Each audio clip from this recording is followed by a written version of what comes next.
पढ़ लो मिठियां मिठियां बोलियां मदनी कन्ना दे विच रहंदियां ने रस घोल दियां ओदी शान ते अजमत कौन बयान करे ओदी शान ते अजमत कौन बयान करे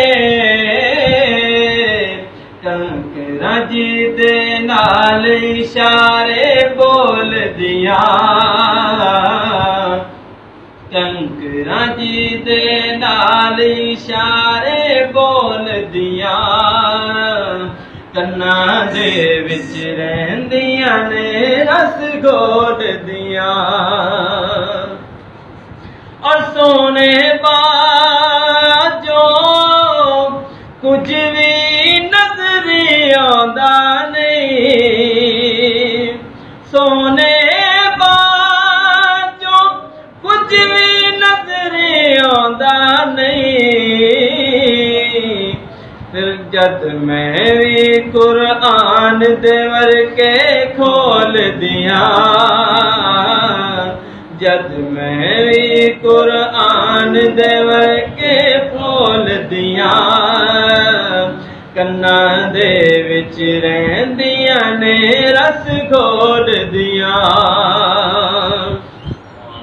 और नजर ने आदी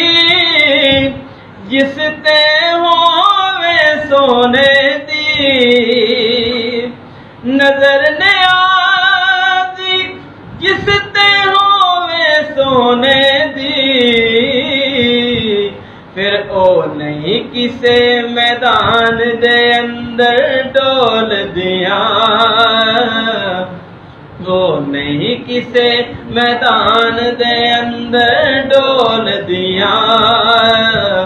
कन्ना दे विच रहंदियां ने रस घोल दिया।